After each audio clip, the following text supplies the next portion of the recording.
Bonjour à tous et bienvenue sur Democar. On se retrouve pour la deuxième vidéo de la chaîne et dans cette vidéo je vais vous présenter une voiture assez spéciale, la Fiat 500, mais pas n'importe laquelle, la version Abarth, qui est la gamme sportive de chez Fiat.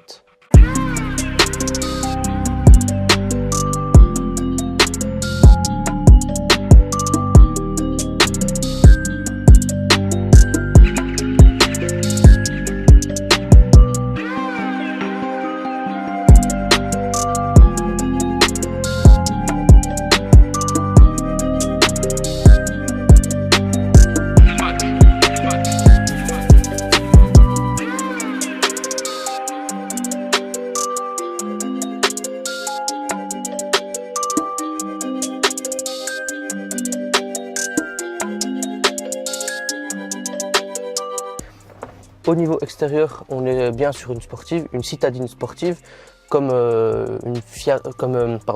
une Peugeot 208 GTI ou une Suzuki Swift Sport. Tout simplement parce qu'on a des éléments qui prouvent que c'est une voiture sportive, comme un becquet de toit au-dessus, à l'arrière. On a des rappels de rouge un peu partout, à l'intérieur, à l'extérieur. Sur les jantes sont des jantes 17 pouces. Alors moi franchement là, les jantes, je les surkiffe. Les coques de rétroviseur peintes en rouge aussi. Un motif, je sais que je répète beaucoup rouge, mais je peux pas vous dire une autre couleur vu que c'est celle-là qui est mise. Un motif rouge en bas de la portière. Mais surtout, dans cette voiture, ce qui fait la sportivité, comme dans toutes les Abarth, et c'est pour ça que Abarth est connu et s'est fait un nom dans le milieu de l'automobile, c'est grâce à ses pots d'échappement.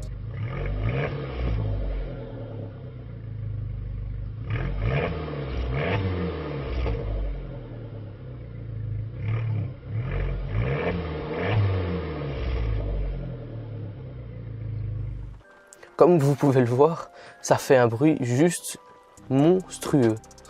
Et je vais vous démarrer ça d'ailleurs, je vais vous démarrer ça de l'intérieur aussi, comme ça vous pouvez l'entendre, le démarrage. Attention, voilà, je pense que de l'intérieur on l'entend bien aussi. Faire des petites accélérations,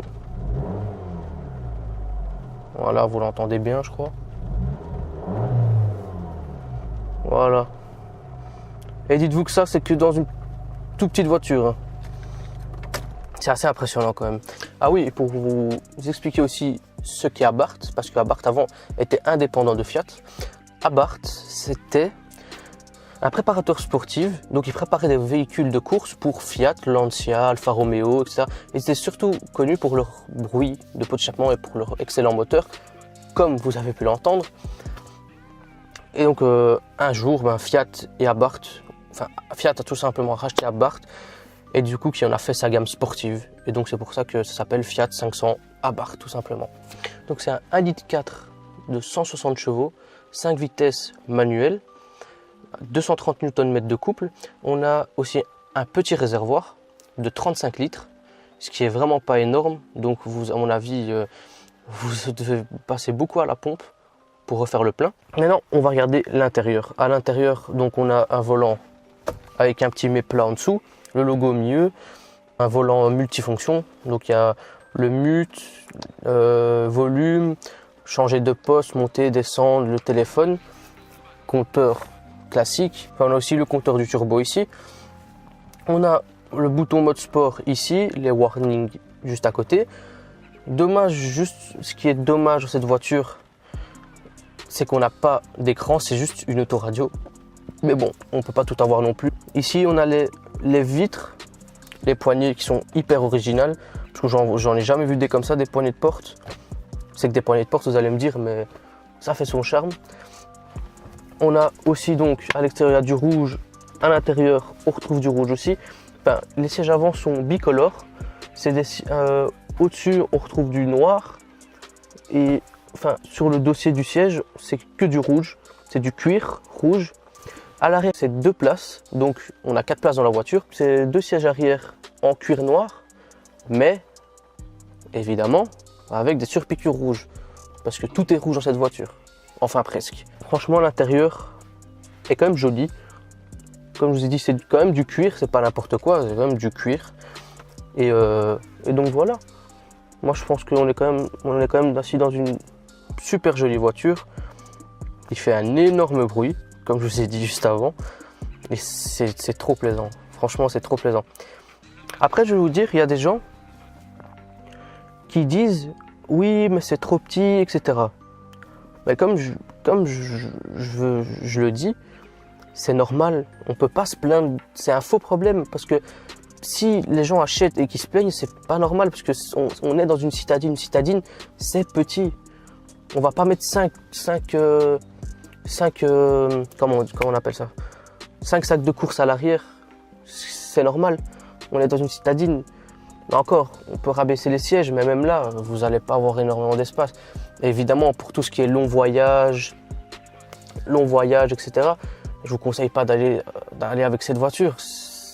On est confortable à l'arrière, mais pour tenir, je sais pas, 5-6 heures d'affilée, c'est pas possible. Même si cette voiture, pour la routine, est juste excellente. Parce que, justement, si vous travaillez ou si vous habitez dans un centre-ville, par exemple, moi j'habite près de Bruxelles, mais si j'habite pas dans le centre, mais si maintenant j'habitais dans le centre, avoir une voiture comme ça, avec ce bruit-là, ce moteur, et avoir l'avantage qu'elle soit petite pour me garer, c'est juste excellent. Donc c'est pour ça que voilà. Mais bon, franchement, moi, je pense pas que c'est une voiture. Bon, c'est déjà pas une voiture familiale. Et pour avoir des enfants avec cette voiture, je crois pas que c'est l'idéal non plus. Mais je crois qu'on peut toujours essayer, mais en tout cas, ce sera pas le plus confortable.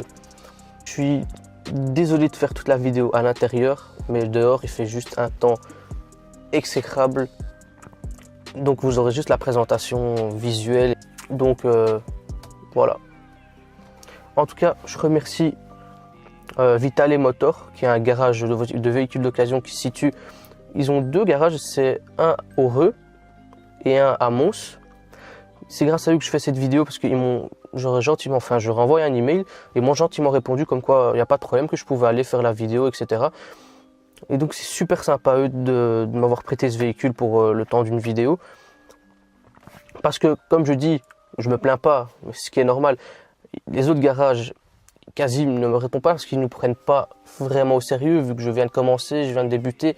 C'est peut-être pas hyper professionnel, mais justement c'est en faisant des véhicules, en ayant des gens qui me font confiance, en me prêtant leur véhicule, que je prends de l'expérience, alors qu'après ça va être beaucoup plus simple pour moi, parce que vous savez, je peux pas commencer au plus haut niveau, on commence tous du bas pour monter. Et donc voilà, le mot de la fin pour clôturer cette vidéo, c'est merci beaucoup déjà à vous de regarder mes vidéos, de passer du temps à la regarder.